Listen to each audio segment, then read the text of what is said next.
Freo de Janeiro with Abid Imam. G'day, Kaya, Assalamu alaikum, and welcome to Freo de Janeiro. My name is Abid Imam, and this show is all about engaging conversations with inspirational personalities and public figures to help us understand people, culture, and the world. On this episode, we're joined by CEO of Leadership WA, Dominique Mecoy. She is the epitome of inspirational leadership, having a real impact across our state. I've been fortunate enough to be part of their Rising Leaders program recently, and Dom has come to speak to us a number of times. A lot of us have been in awe of her storytelling skills and pearls of wisdom, and to get the chance to have her on the show and deep dive on a few leadership topics has been really cool. What I also love about Dom's story is that her career has spanned so many interesting fields. All in all, this was a really insightful chat, and there's plenty of advice for the leader in all of us. Thank you to the team at Leadership WA and the alumni friends who have inspired a great journey through this organisation. Find out more about the show on freodejaneiro.com. Please enjoy. Dominique Mecoy, thank you so much for joining me on Freo de Janeiro. I usually don't heap praise on guests right at the beginning, but I just wanted to say I'm super excited that you could join me, and I know it's your podcast debut. You're someone who has benefited so many people and supported so many people here in Western Australia and beyond, including myself. You're a leader amongst the leaders, so it's just an honour that you could join me. Well, thank you so much. I'm really excited to be here. I'm always an embracer of new experiences. So this is my first ever podcast. So I'm a little bit excited. I'm a little bit scared, but I think that's always a great way to start any kind of new adventure. So I'm looking forward to what we're going to chat about today. Yeah, there's some really good topics, especially around leadership in your career, which is so interesting, and a multitude of experiences that you've had. But I'd really love to wind it back a little bit and ask you about where you grew up and those early memories in your journey. Great. Oh gosh, winding it back? It's a few years to wind back nowadays. So look, I grew up in Tasmania actually, but kind of an interesting background. My mum's French and my dad's English. They decided back in the 60s to move somewhere else from England for a couple of years and then go back. And then they moved to Tasmania, and they stayed for about 40 years. They loved it so much. So I grew up in Tasmania, and my dad was a doctor and my mum was a nurse. And, you know, when I think back, I think having people like that in health and in service really embedded in me from a very, very early age the importance of care and care for others, because it was everywhere.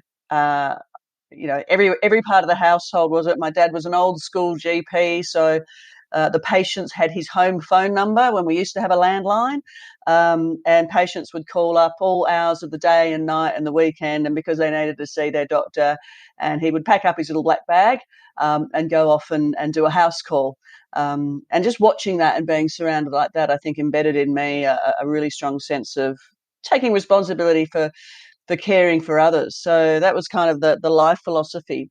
But, you know, growing up in Tasmania was fantastic. I was in Launceston up north, and, you know, summers were spent, you know, on the beach, going to the mountains. So, I would get into everything. My mum tells me I was a very adventurous child. So I would be the one exploring, fishing, climbing trees, getting into rock pools, probably generally getting into trouble. And I think the sense of adventure has really continued through my life. And I'm always just keep exploring and keep trying new things. So that was, I feel very blessed at my start in life. And I realise as I've gone on, there are many other people who don't have the same start. So I'm very, very appreciative of, I suppose, my privilege and the experiences I had that shaped me as a young person to who I am today. But it makes me value the experiences of others as well.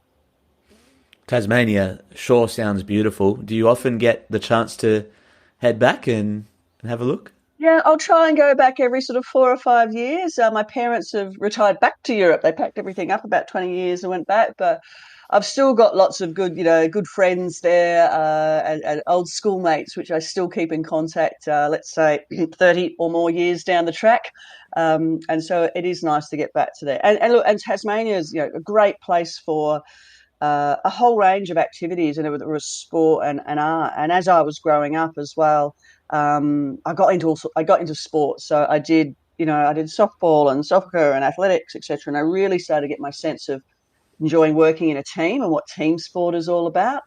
But then on the flip side, I studied classical guitar for 10 years. It was almost going to be my career pathway. So sport, music, I got into languages. And so, as I think I like to have a taste of everything along the way. And it's always interesting when you look back over your shoulder and think about the things that have shaped you. So sport has always been a big part of my life, for health and fitness, but also connecting with other people and seeing the achievements you can get. But then art and music and creativity is also another part as well. I've got to work out a clever way to maybe combine the two. I'm not sure how to do that yet.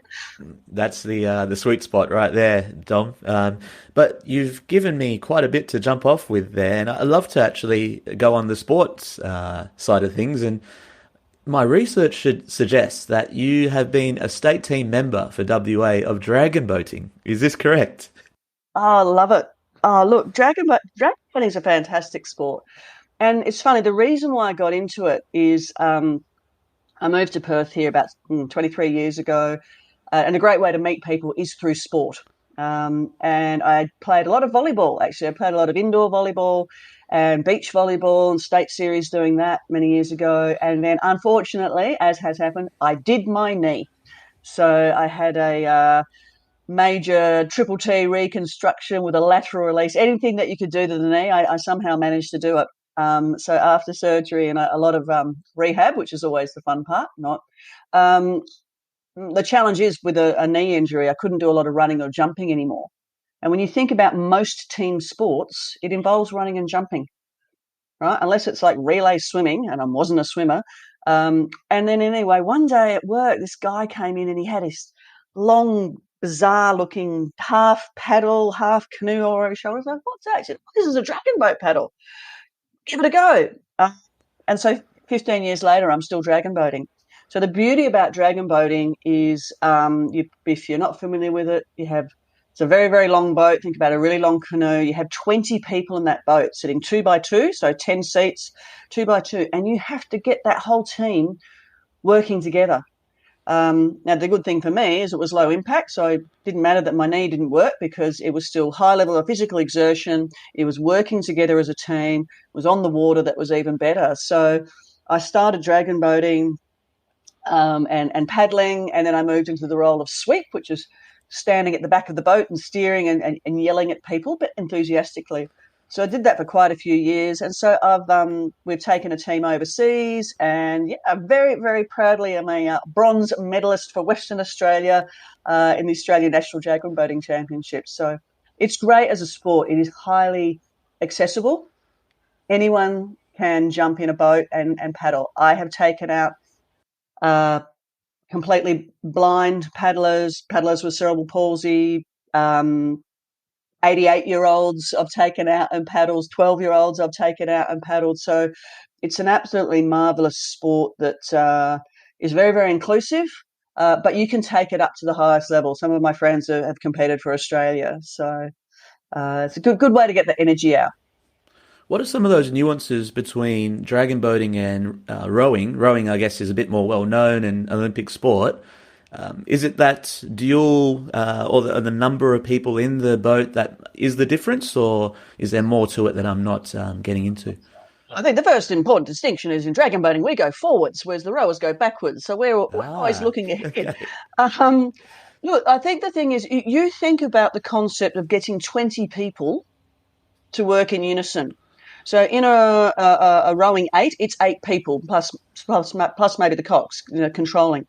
So you are more than doubling that. So with dragon boating, you have to have 20 people working in complete unison. And the beauty of it, and it's great from a teamwork and even a leadership perspective, is you need those people to listen to the sweep who's making the calls. There's usually a drummer at the front of the boat who's beating the rhythm and setting the direction.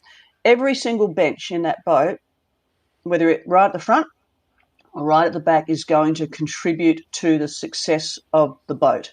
So it doesn't matter if you're the strongest paddler or the weakest paddler, you're only as strong as that 20 working together. And the wonderful thing is, again, you think about getting 20 people to do exactly the same thing at exactly the same time, with the same rhythm, with the same strength, with the same effort, and to be mindful of who's sitting next to you, who's in front, who's behind, and what the calls are.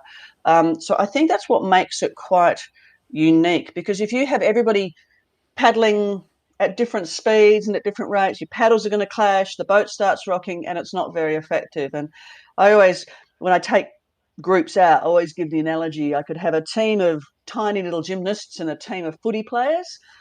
And if the footy players are all doing their own thing in different timing and the gymnasts are working together in perfect time, the gymnasts will win. Because it's about awareness of the people around you to get to that end goal and to work together. So it's a very philosophical sport, as well as fast and furious as well. When you get 8 boats all lined up next to each other about 5 meters apart, you've got drums banging, you've got a heck of a lot of noise. It's a great amount of energy, and anyone can pick it up and do it. That's the joy of it. Well, you've changed the way that I will look at dragon boating, or next time I drive past the Double Yerrigan and see a vessel on there, a rowing boat, I'll think about leadership and those lessons that are being learned. I'll take you out one day. How about that? Then you can experience it for real. That'll be amazing, yeah. And from a collective physical pursuit, I want to switch it to an individual one, which is a bit more recent for you, which was the ride for youth on the bike. I saw how much you raised for a really important cause, mental health. And I just want to know about that journey for you, why you took it on board, and the discipline that it took for you to prepare for that ride as well. Yeah, thank you. Look, that was an amazing experience. So in 2022, I did the Hawaiian Ride for Youth, and so it's a ride that's been going for 20 years. It was actually the 20th anniversary. The purpose of the ride is to raise money for Youth Focus, which supports young people with mental health support. So it's suicide prevention, around mental health and support, and particularly in the regions. And so it was a fun, you see lots of these different fundraising events all the time. And I'm blessed in my role. People say, oh, can you do this one? Can you do that one? And I always said no. And then a couple of people said, why don't you do this ride for youth? I've been a little bit of a cyclist, but when I say cyclist, it would be, 20 Ks from home to Cottesloe, have a cappuccino by the beach and then ride back. And that was about the extent of my cycling. And I said, well, this is 700 kilometres from Albany to Perth. And along the way, so you might ride for 100 Ks and then stop and on to the next town. But then what you would do is, along the way, the peloton, the groups of cyclists, we stop at a school and somebody would get up and talk about mental health in front of school kids. And it's showing, I suppose, when you've got adults talking about mental health challenges and the support, and it's okay to ask for help. And so it's about raising awareness, raising some money, raising awareness. And having had family who have suffered from mental health, and I think all of us have been touched in one way or another, I went, you know what, this is actually a cause which resonates with me. And I felt that that was something where I could maybe raise a few dollars and contribute that way. So that was great, sort of looking outwardly. Looking inwardly for me, gosh, it was 6 months worth of training. I was training 4 or 5 times a week, getting up at 4:30 in the morning in the pitch black and going and doing a 45K intensive ride several times a week. Saturdays we'd do a 90K ride, then a 100K ride, then a 150K ride. And I tell you what, it was amazing. I did things that I never thought I could do.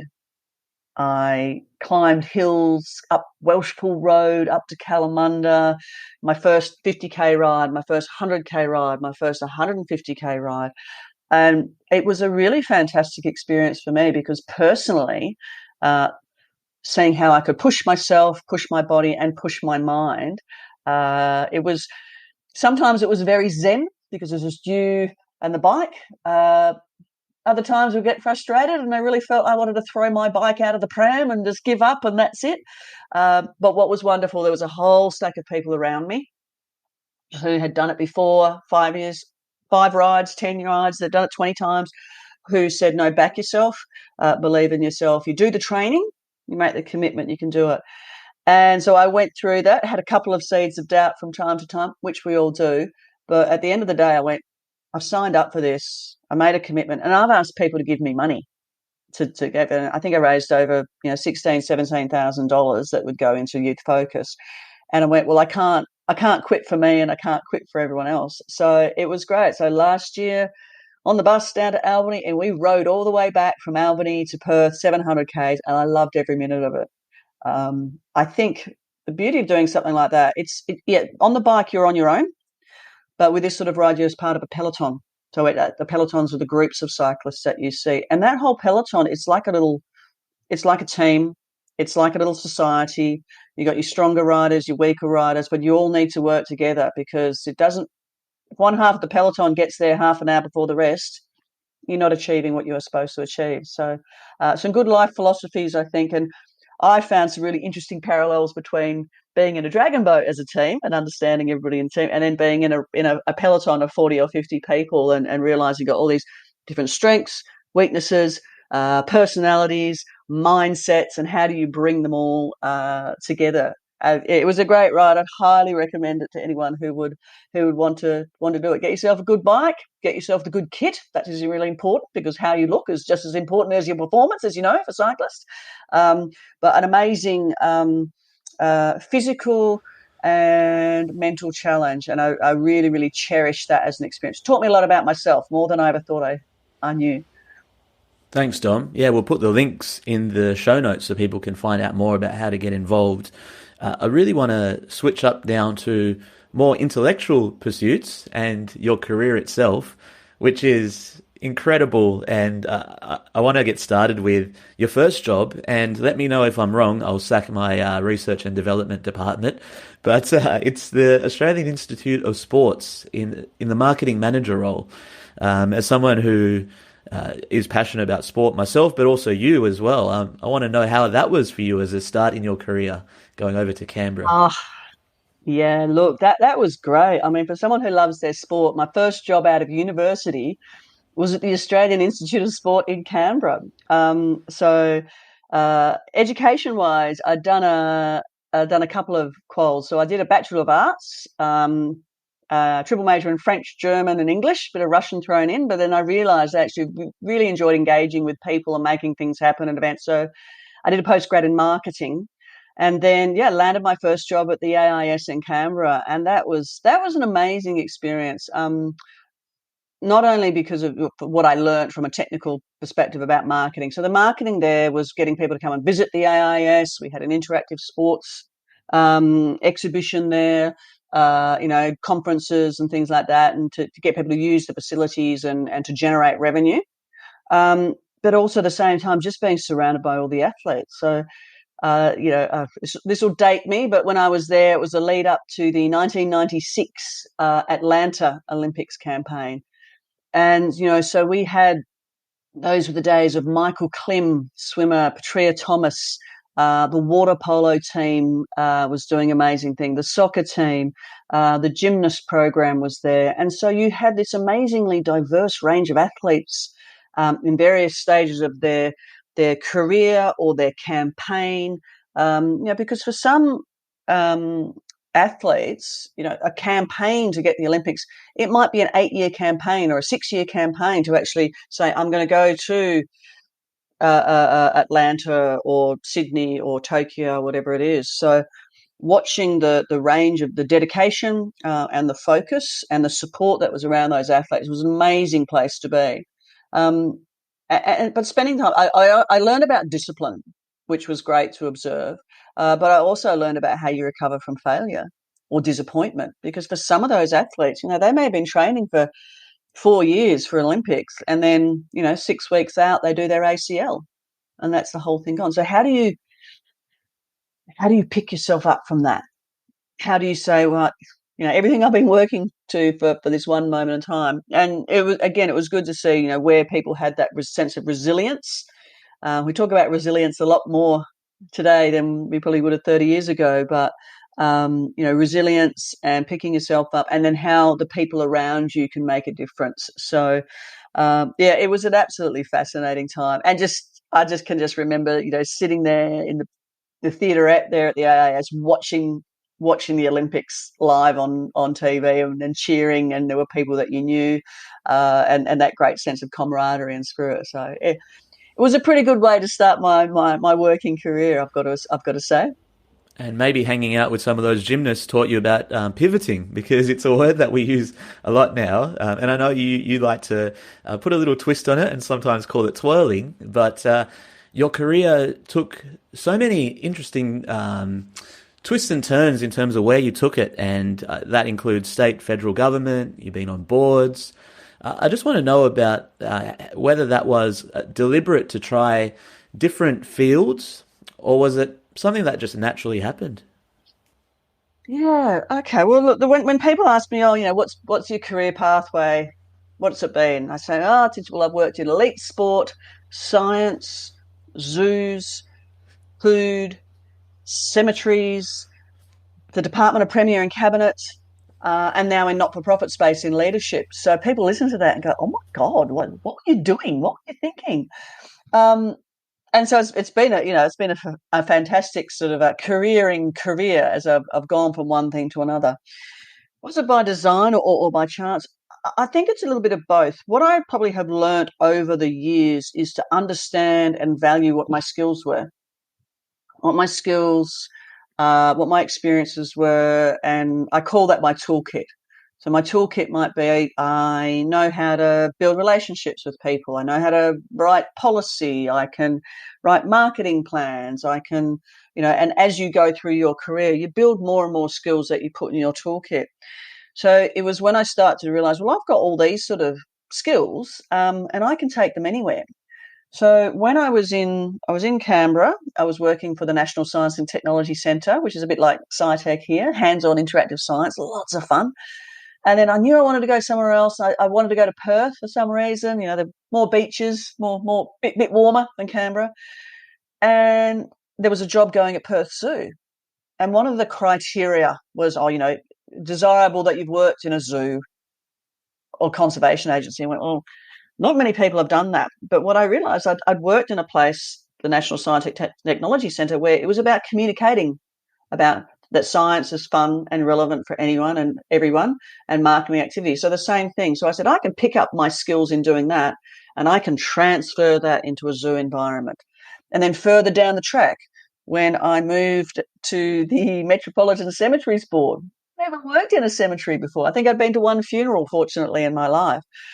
But I looked at what they were after, and, they needed skills in engaging with people, stakeholder engagement, legislation, customer service, revenue generation. So I went, I don't know anything about cemeteries, but I can learn that. I can learn that technical side. But what I could take with me is all of that toolkit of skills and take it with me. So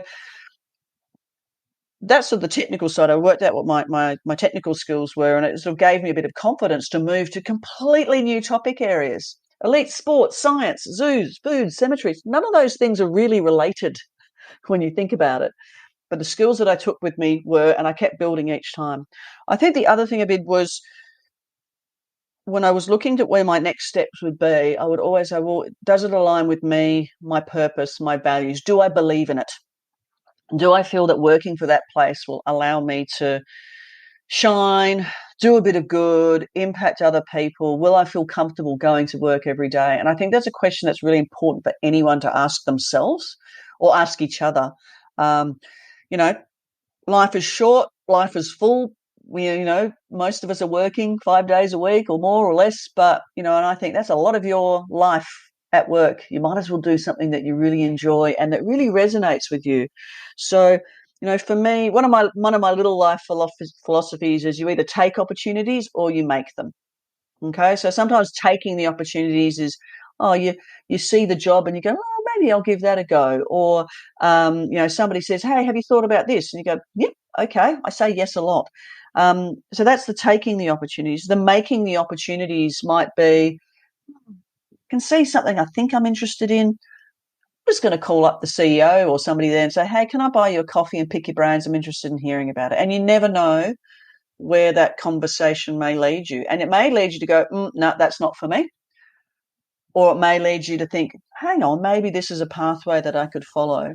So, I think maybe a combination, a bit of design, a bit of chance. But I think for me, if I look back, what has helped me have just a really interesting career, and every role I've just enjoyed and relished, it was something that I believed in, and I was passionate about.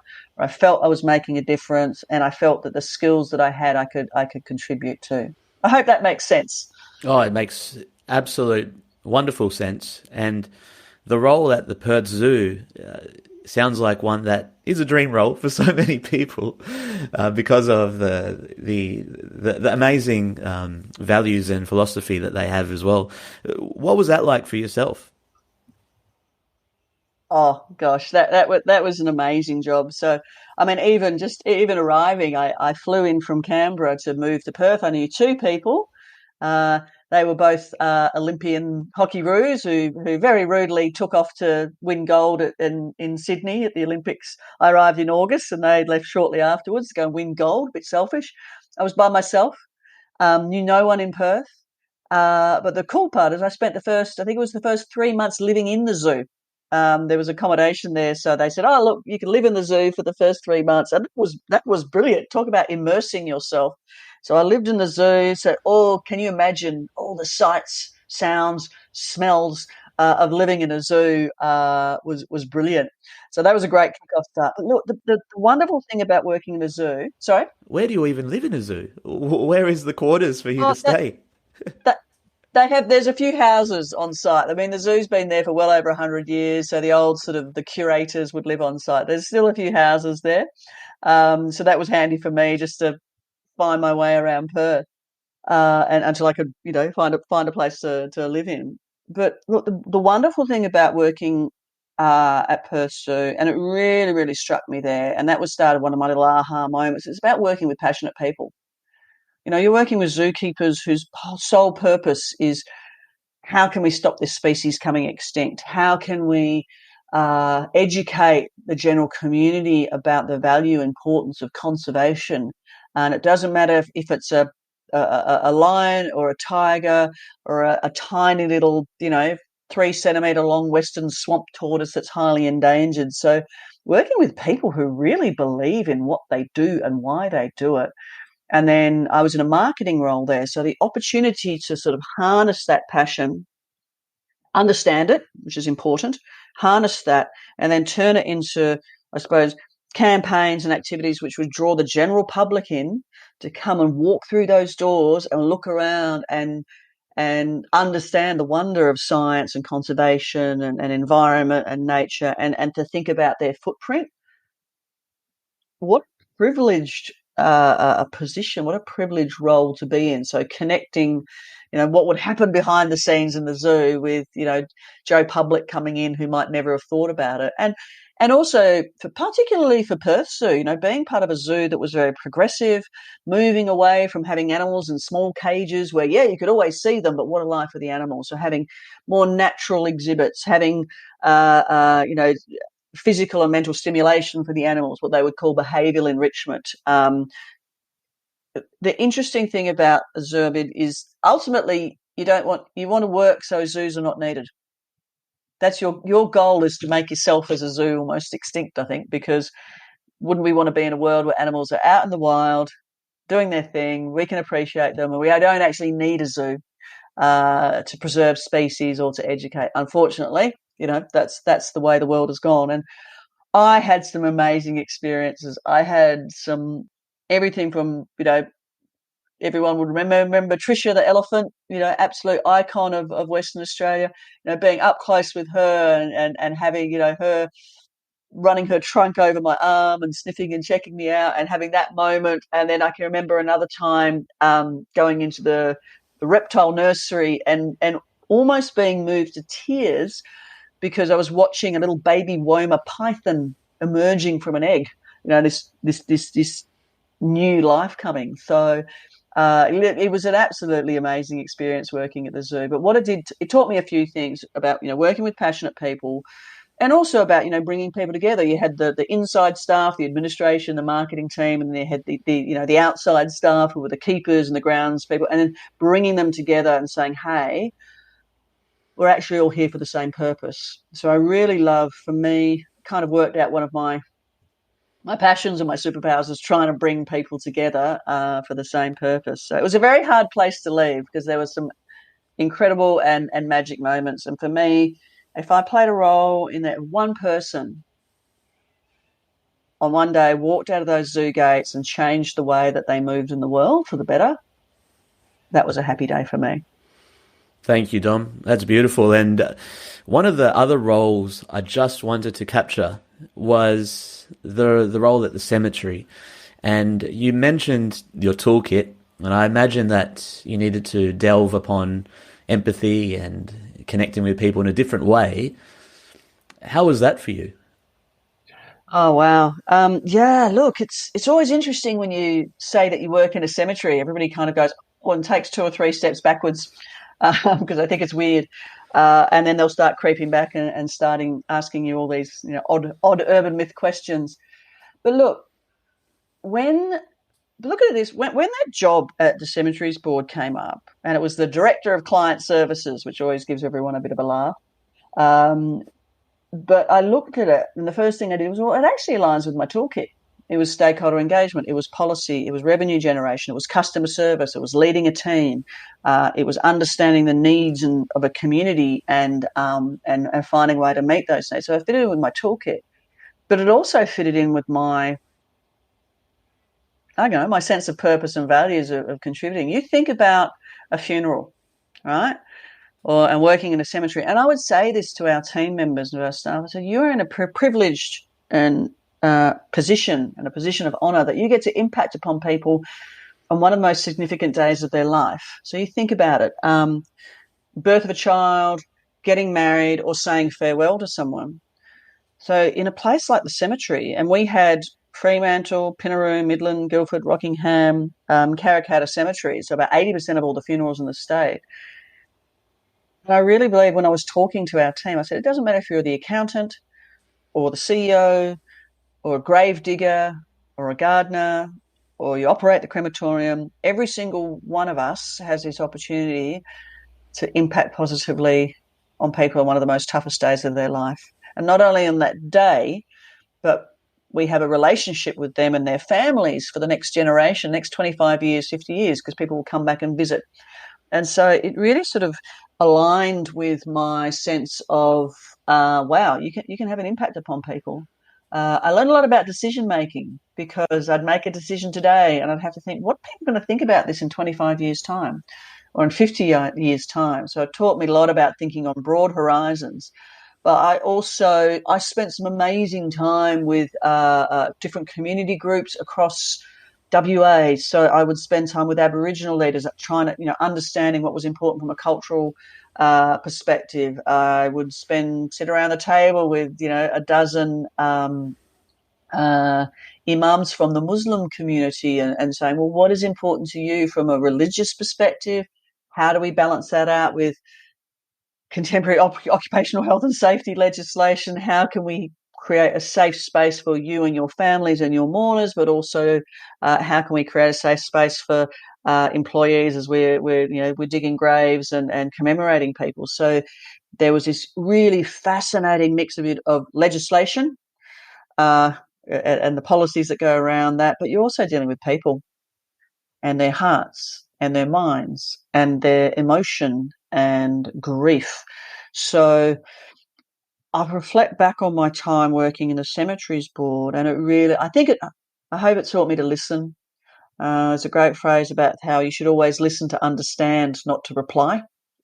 So listening to understand and ask more questions and ask them and listen to them respectfully with a view to trying to find some common ground.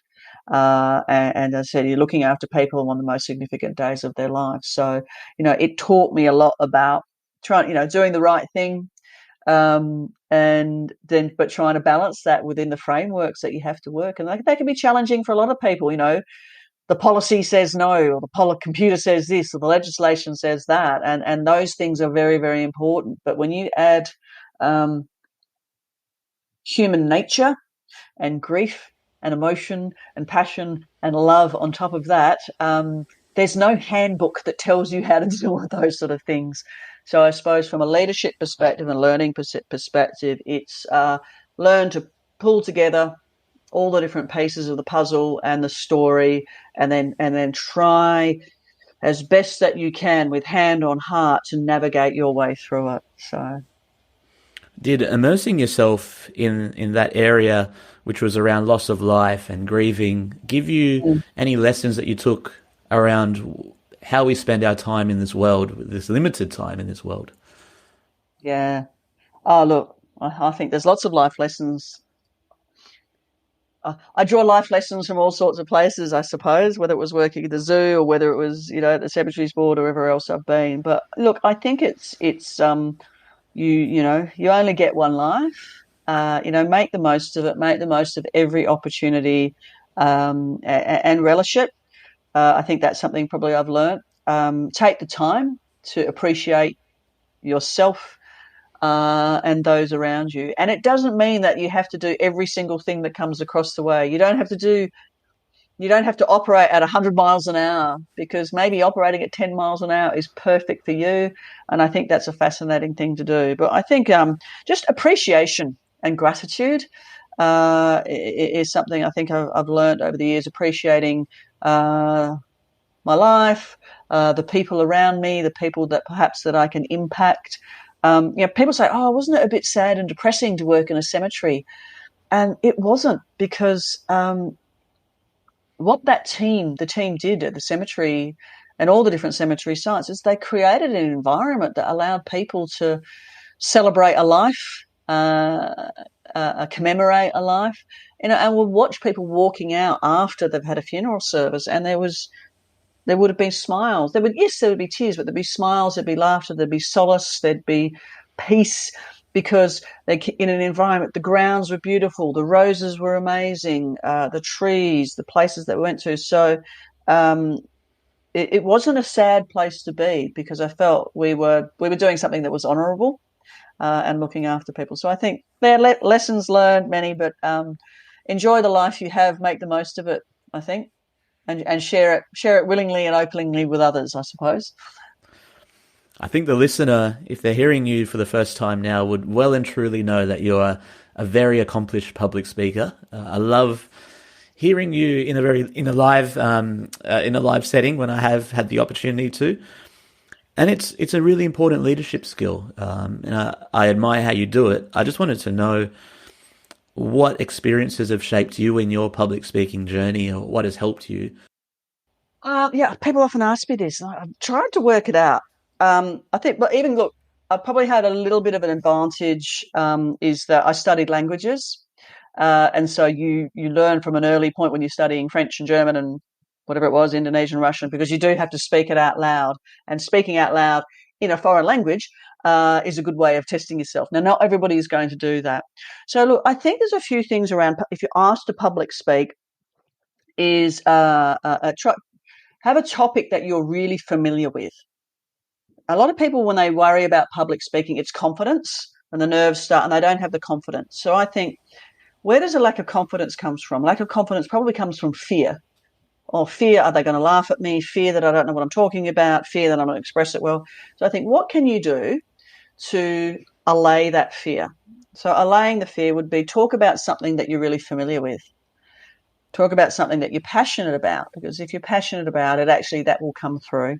I always say to people, if you speak from the heart, you speak your truth. And I always think about that whenever I speak. If I speak from here, it seems to resonate, because you're speaking something that's true to you. So I think, believe in what you're talking about and make it yours. So don't look at somebody else's public speaking style and think, oh, they're amazing, I need to be like them. It's too hard to spend time being like somebody else. So find what public speaking style works for you, and as time will go on, you'll shape that more and more. So if you make it your own, it makes the words easier. But, taking it back, practice. Practice. So if you're going to, give a presentation, focus on, don't try and cram everything in. Focus maybe 3 or 4 key points. I want to do this. I want to do this. Start, strong opening, cover that message, and then a good positive wrap up. If you're trying to cram too many things in, that will make you a bit nervous, and also it's confusing for the listeners. Practice, practice, practice. Practice in front of the mirror, practice in front of your family, practice in front of the dog or the cat. They can be a bit critical, but, at least you're practicing in front of someone. And you get that sense of, whether it's the dog or the cat or family member, of how people react. Okay, so then you can say, the way I said that, that seemed to resonate. I got a good body language movement. So I think, really trying to find a style that works for you, and start small. So in terms of public speaking, you're not going to go, if you've never spoken in public before, maybe not speak in front of 500 people as your first gig. So it might be something as simple at work, in a team meeting, okay? And take 5 minutes to say, hey, I want to practice, I want to talk about something, and practice. So you're with people that it's a safe space. And practice that. And then maybe it might be in something a little bit bigger, then it might be in a lunchtime talk. So start small in a safe space and build your confidence. And the more you do it, trust me, the more you do it, the easier it becomes. Have good notes and, work on that. Try not to read completely, but start with that. And as you become more confident and you build your story, you'll be able to speak a lot more naturally. Does that make sense? Is that Absolutely. Really good actionable advice. And I know when we were in the audience at Leadership WA in the Rising program, listening to your experiences, there were a few things that I just wanted to unpack as well that have already been sort of mentioned. And one of them is really topical around mental health and looking after yourself, when I think as leaders, we're often at service of our team, of the community, putting others before yourself. But there is the importance of your own oxygen mask. And I'll let you speak on that further, but it's an important one. Yeah, look, absolutely. And it's, I think particularly the last 2 or 3 years of COVID, a lot of the leaders I speak to have just been running hard, as well as looking after your family and yourself. You've got your business, you've got your staff, you've got stakeholders. There's been a heck of a lot of pressures on everyone. And one of our coaches said to me one day, because I run pretty hard, but just because I love what I do. So that's both a positive and a negative. It could be a bit of a catch-22 situation. And one of my coaches said, Dom, it's really important that you've got to find your oxygen, and you've got to find something that puts air back in. And it's the classic case, that you're on the plane and something happens and the oxygen mask, and they say put your own oxygen mask on first before you put it onto your child, the next person, because if you don't look after yourself, you can't look after others. It's a really, really good analogy. And I think for all of us, and I will, every now and then when I start to feel a bit run down or tired, and it does happen, I'll stop and I'll think, okay, how can I get some oxygen? That's metaphorical. So what will put fuel back in my tank, whatever you want to use. So for me, in the previous year, it was riding, getting on my bike. And when I was training by myself, the beautiful thing about Perth is you're only ever about 1.5 meters away from the river, from the Derbyl Yerrigan, and you've got that beside you. And I could just breathe and be and enjoy that time. For other people, it might be art. For other people, it might be reading a book. It might be doing a puzzle. It might be listening to a podcast, by the famous Abid, it could be a podcast, it could be a whole heap of things. It could be just stopping. It could be travel. It's really, really important for leaders to recognise that we're not superhumans, and we do need to find some space and some oxygen, because there's only so long any of us can run on empty. And eventually something's going to give. And what will either give will be you and your health or your mental health, or it might be your business, or it might be the people around you. So I think it's a really good thing to do, is to recognise, I'm starting to feel this. Do something about it before it's too late, I suppose. So whatever I would say to anyone, find out what it is that puts a bit of gives you a bit of energy or lets you stop and rest. Somebody said to me, you can have the fastest, a bright red Ferrari sports car, the best on the planet. It's not going to go anywhere if you don't put fuel in it. So find your fuel, I suppose, is another way of looking at it. And just also say from the mental health perspective, ask for help. It is okay. In fact, you should ask for help. Asking for help if you're struggling with mental health or stress or anxiety or whatever it happens to be, however you want to define it, asking for help is the best thing you can do. And, Leadership WA, we talk about courageous leadership. I think the person that asks for help rather than just struggling along until they burn out, the person who asks for help is far more courageous than the person who struggles on to the point of no return. Just one more as well that really resonated was, if you have the capacity, you have the responsibility, is one that even at a small scale or a large scale it's a daily reminder. Absolutely. That's one of my personal mantras that I heard sort of about 15 years ago, and it stayed with me. A lot of people, when we talk about leadership, and they're embarrassed to call themselves a leader.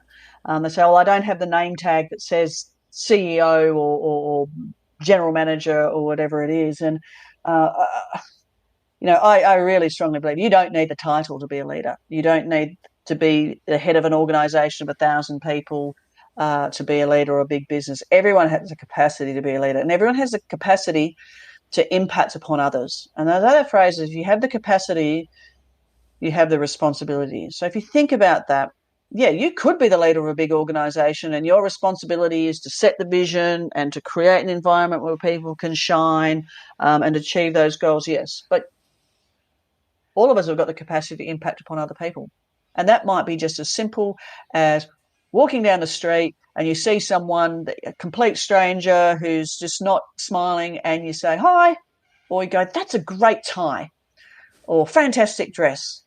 And you see people go, sometimes they think I'm a bit strange, but that's okay. But you can see them go, oh, and it just lifts them just for a moment. Or in a work environment, maybe somebody's done something great. So as well as saying, hey, well done, you send an email to them and you CC their boss so that their boss has seen it.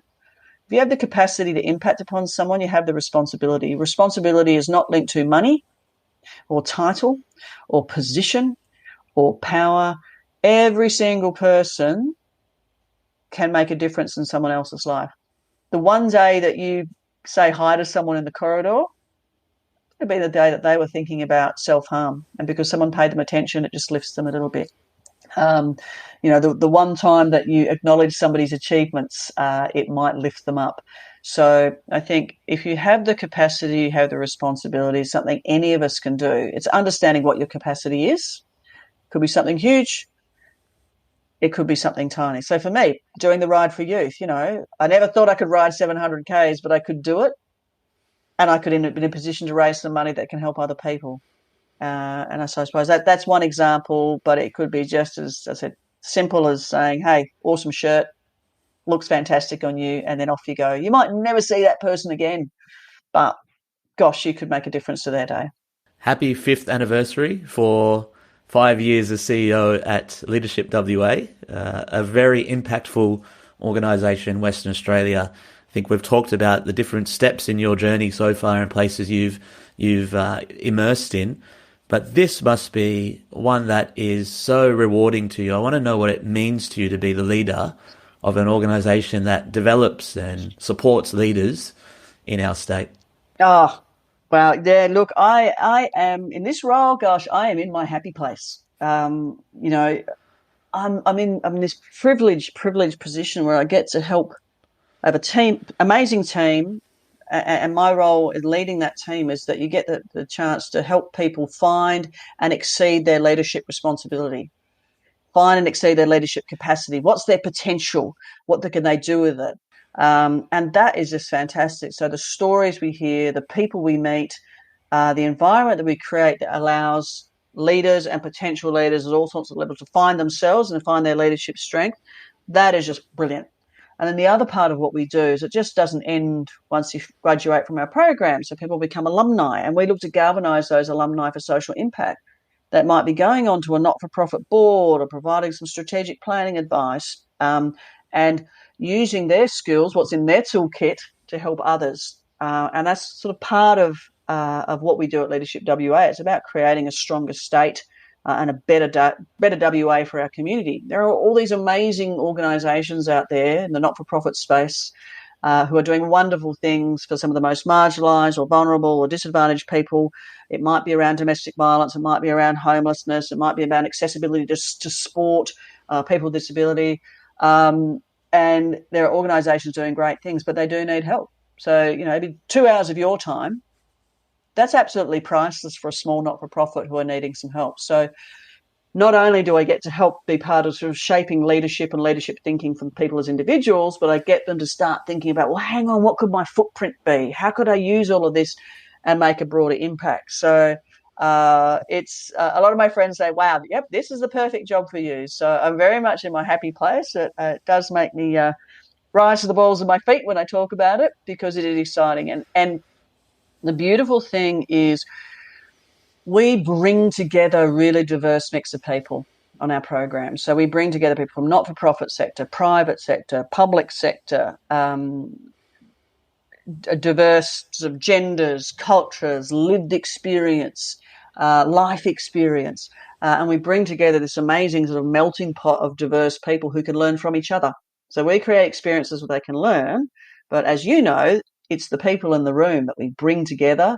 We hand select them, and people who will push each other, pull each other, learn from each other. And the cool thing for me is every year I get to learn as well. So every year, I don't need to read a lot of books and listen to other podcasts, because I'm surrounded by each year the next generation of existing or potential leaders. So my cup is very, very full on that count. So it's a great place to be.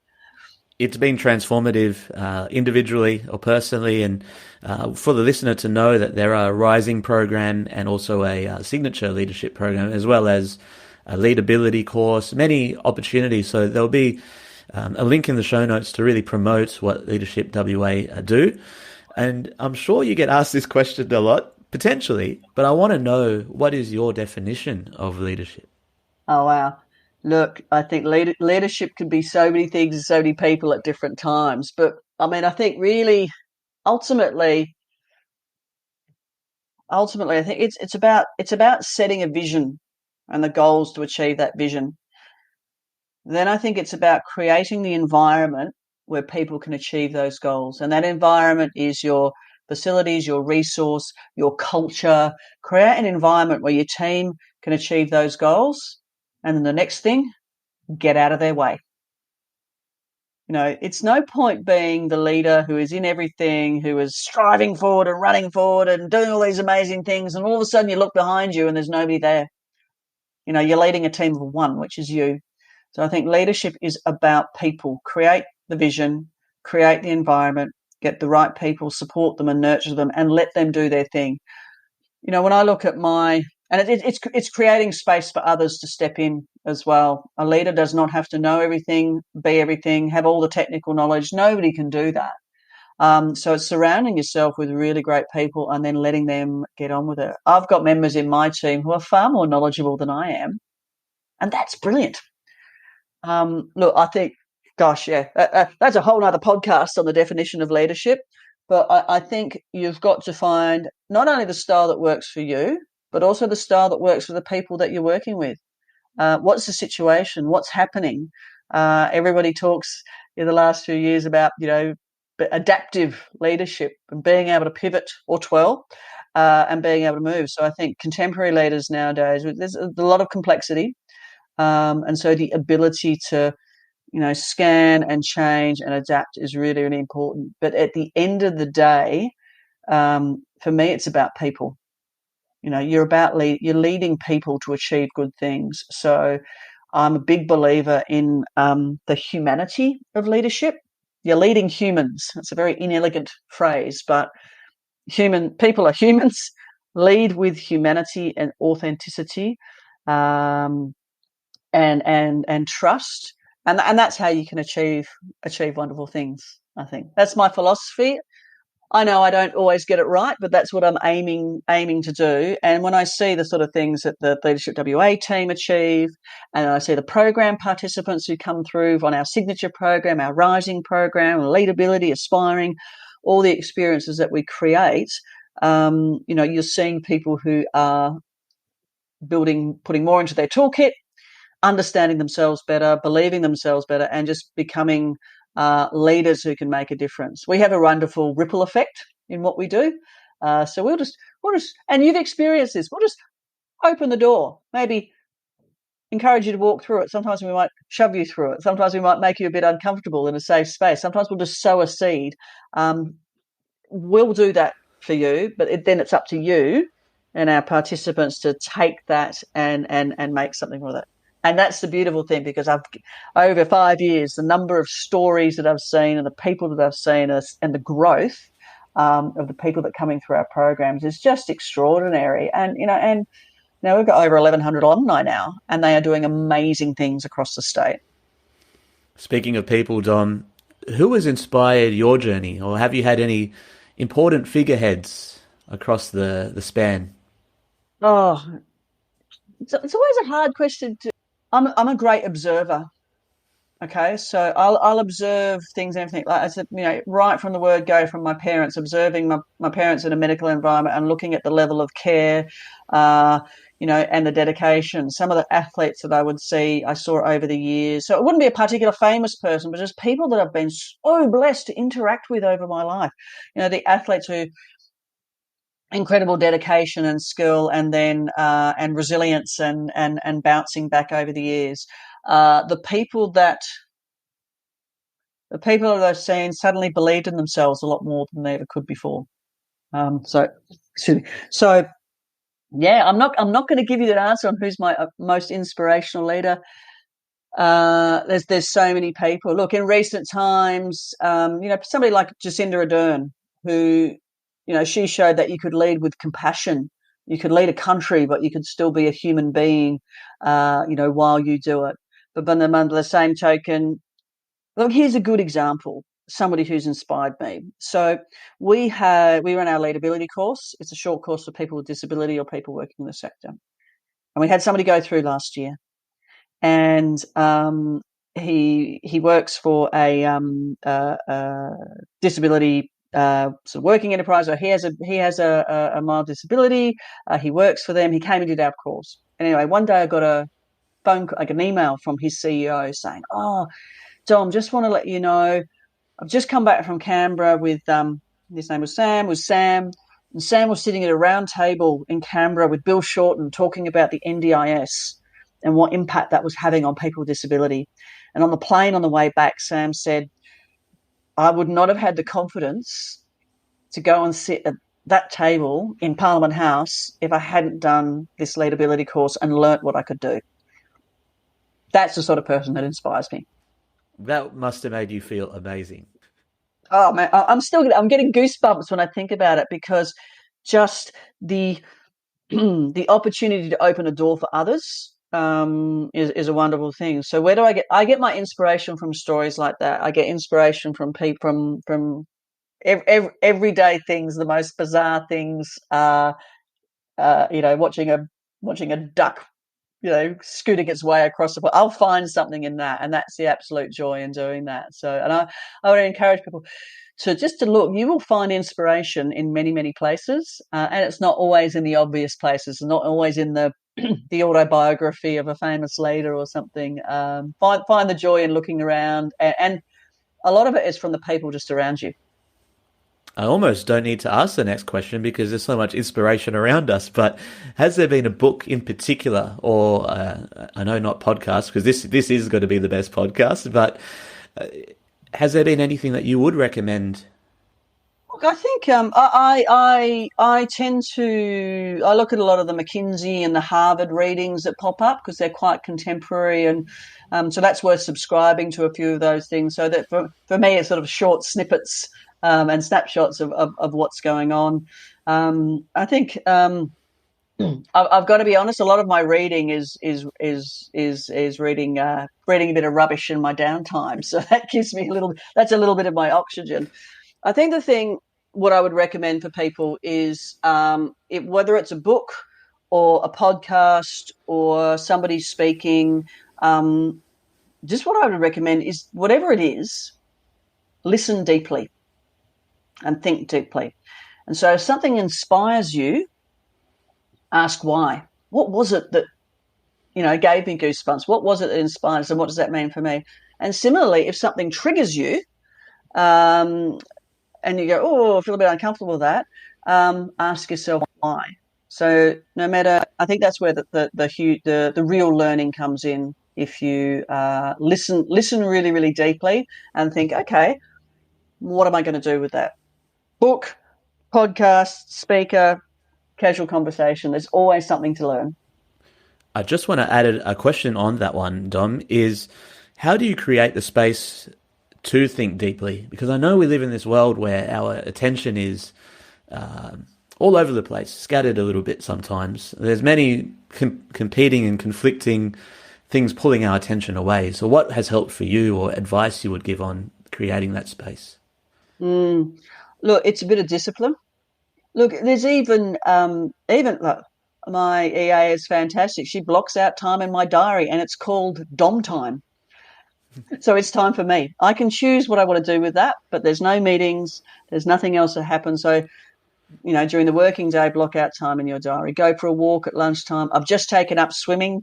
And so doing laps, following that black line is an amazing time for me to unwind and create some space. I think the key thing is if you don't create the space, no one else will. If you're in, any kind of role and you get things done and you're a doer and you go, people will always find ways to fill your space for you.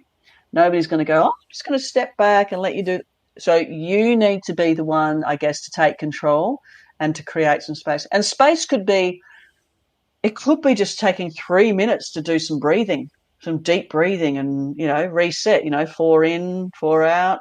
It could be that. It could be going for a bike ride at lunchtime, or it could be going and playing some music or listening to a podcast. A lot of people listen to podcasts on the way home from work. So I think, again, creating space, it is vitally important, because that creating space is putting the fuel back in the tank. And it also will give you clarity. I'm too busy. I'm too busy to stop. I'm too busy to rest. It's like, no, you're never too busy, because if you take that time, you'll end up being more productive. But it's, I guess, that's the one thing, probably the responsibility is on your shoulders. You've got to, and I'll challenge the words. It's not find the space, it's make the space. Because if you try and find it, you're always going to keep looking. You've got the one that's going to take control, and you've got to make the space and honour it. And the other thing as well, I think, is tell other people that that's what you're doing.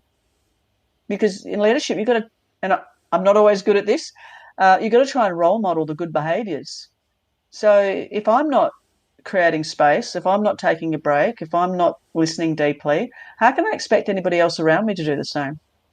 So I think it's up to each individual to take control. Dom, I'm very mindful of your time. And also my head is starting to hurt from nodding it so much in agreement. The final thing I want to ask is, do you have any message you'd love to leave to the listener as we wrap up? Gosh, look, I think, in the role that I've been in, and everybody asks me, what makes a good leader? How can I be one? How do I get to do what you're doing? And I just think the one thing I really want everyone to know is that anyone can be a leader. You don't need a fancy title. You don't need an office. You don't have to have a giant business. Every single person is or has the potential to be a leader. And I think the way that you can do that is be mindful of your impact upon others, big or small, and then use that impact to enable them. Every single person on this planet, in one way or another, has the capacity to do that. So I think I would say believe that anyone can be in a leadership role. Part of that is understanding yourself and a bit of self-belief as well. You can believe in yourself without being arrogant. but a bit of self-belief. If you believe in yourself, others will as well. So I guess that's one message I'd like to leave, and I really appreciate the chance to have a chat. It's been a very good reflective journey for me as well to have a chat with you this morning. Thank you so much, and I'm just one of a multitude of people who've been impacted by just yourself or Leadership WA. So deeply appreciative. Wish you all the best for the next rides in your journey, and or dragon boat races and other awesome things you'll get up to, no doubt. So thank you so much. All right, take care, and thank you so much. Really appreciated the chat. And there we have it. That was a lot of fun. Thank you so much for listening. As a community-cultivated, independent podcast, your support means the world, so we can keep these important conversations flowing, taking Wallyup to the world and the world to Wallyup. Until next time, keep smiling, keep scoring.